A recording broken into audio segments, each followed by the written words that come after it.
Hello students, कल हम लोग क्लास 9 में स्टैटिस्टिक्स में सांख्यिकी में हम लोग आंकड़ा तक पढ़े थे। आज हम लोग देखेंगे आंकड़ों के प्रकार। आंकड़ों के प्रकार जो है दो प्रकार के होते हैं।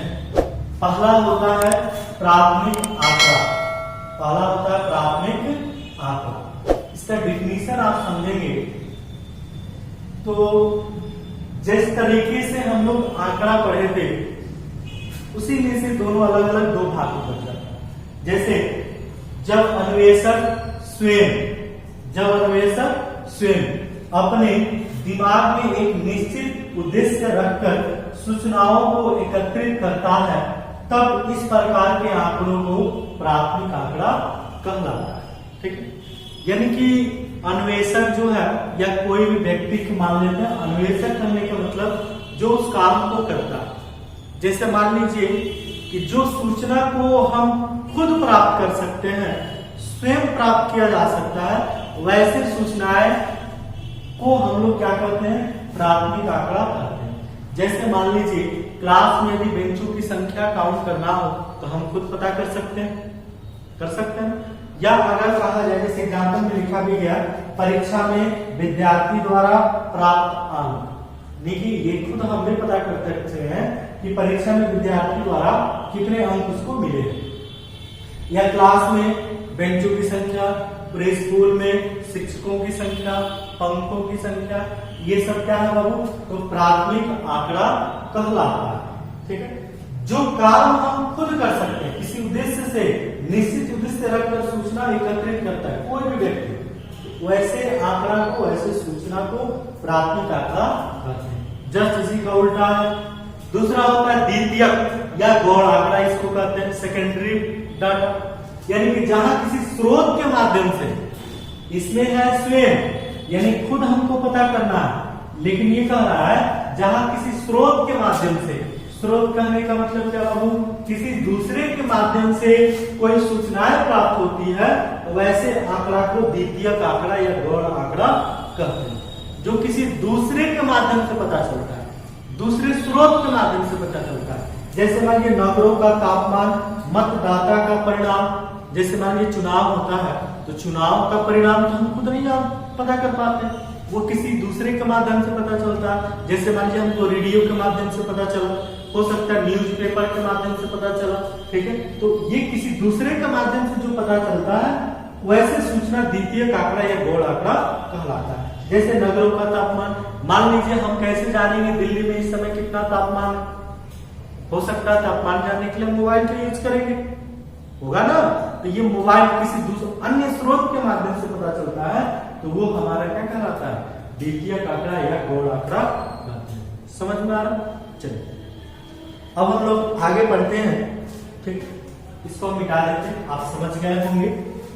अगर मान लीजिए हम कुछ सूचना दे दें, कुछ डाटा आपके पास दे दें और उसमें से अगर आपको छांटना हो और कहना हो कि या ऐसे आपसे कहा दिया जाए कि जब 10 आंकड़ा लिखें, अपने से आप एकत्रित करें जो आप अपने दैनिक जीवन में एकत्रित कर सकते हैं, और उस डाटा में कहा जाए कि उस डाटा में अलग अलग छाटे, यानी कि प्राथमिक को अलग करें और द्वितीयक को अलग करें, तो कर सकते हैं। प्राथमिक डाटा जो हम स्वयं सूचना एकत्रित करते हैं, वैसे को हम लोग प्राथमिक आंकड़ा करते हैं। जो किसी स्रोत के माध्यम से पता चले उसे हम लोग द्वितीयक आंकड़ा करते हैं, उसे हम लोग क्या करते हैं, द्वितीयक आंकड़ा करते हैं। ठीक है,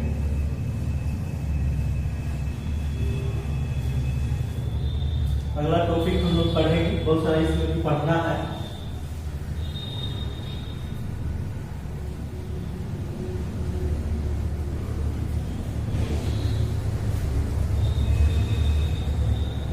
तो जो भी क्वेश्चन है आप ध्यान से समझेंगे, इसका जो भी टॉपिक हम लोग पढ़ रहा है उसको आप ध्यान से देखिए।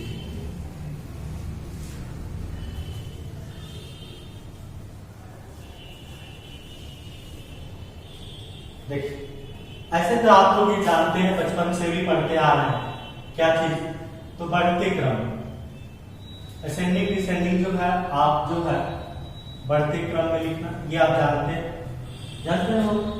बढ़ते क्रम में हम लोग सबसे पहले छोटा नंबर्स को लिखते हैं। जैसे मान लीजिए बढ़ते क्रम ये आप जानते हैं, जैसे मान लीजिए 56 हो जाए, ठीक है, 52 हो जाए, 42 हो जाए, 46 हो जाए, फिर मान लीजिए 64 हो जाए, ठीक है, और यहाँ पे 50 हो जाए। अगर आपको बढ़ते क्रम में लिखना हो तो इसको तो आप आसानी से लिख सकते हैं, जानते हैं ना कैसे लिखते हैं।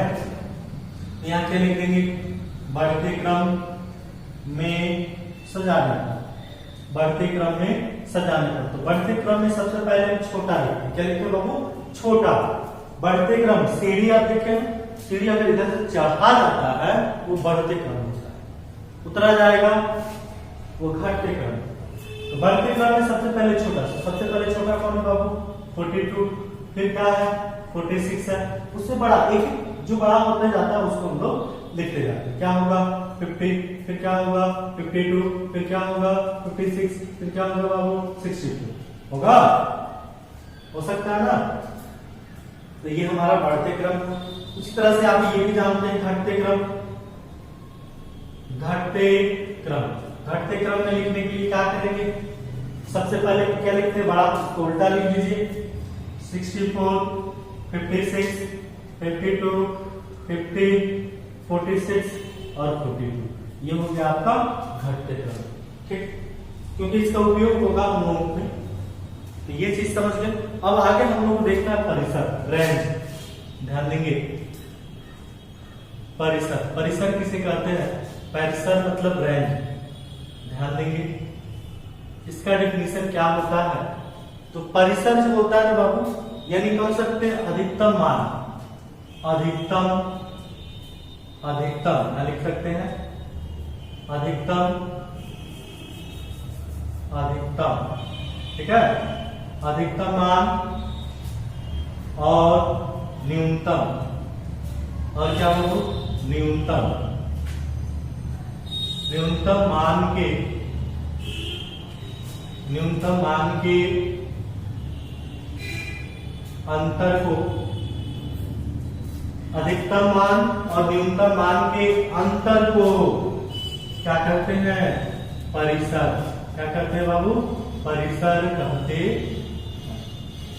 क्या कहते हैं, परिसर कहते हैं। अब देखिए परिसर बराबर क्या होता है, हमने अभी आपको लिखा है रेंज इक्वल टू अधिकतम मान, अधिकतम मान माइनस क्या होता है, न्यूनतम मान, न्यूनतम मान, याद रखेंगे। ये रेंज इक्वल टू होता है maximum value minus minimum value, ठीक है।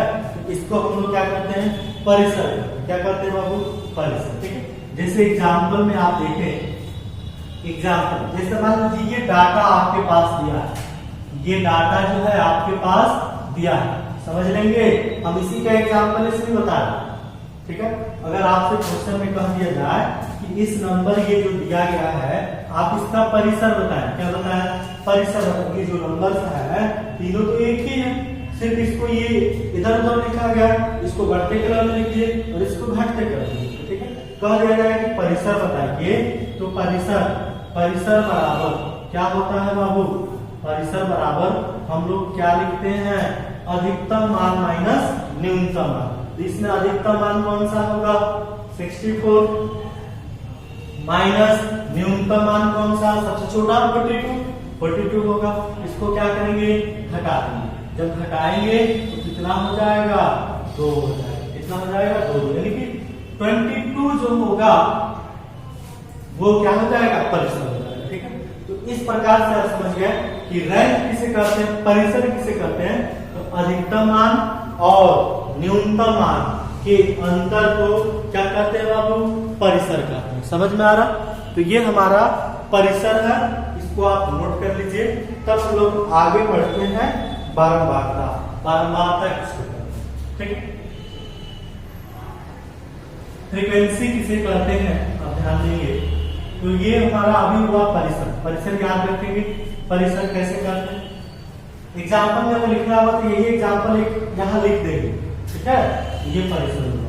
अब ये नहीं, ऐसा नहीं करेंगे कि 64 माइनस 42 से फ्रैक्शनल लिखेंगे तो आप समझेंगे 64 कहां से आएगा, 42 कहां से, ये नंबर इसके ऊपर लिख देंगे, ठीक है।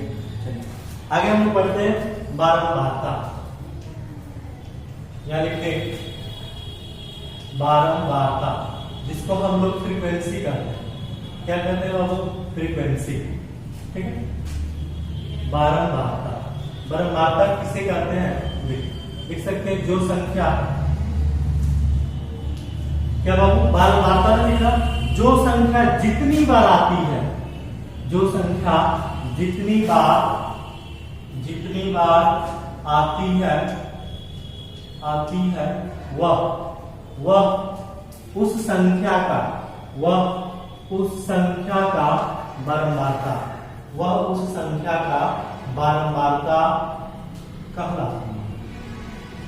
वह उस संख्या का बारंबारता कहलाता, जो संख्या जितनी बार आएगी वो संख्या का बारंबारता कहलाती।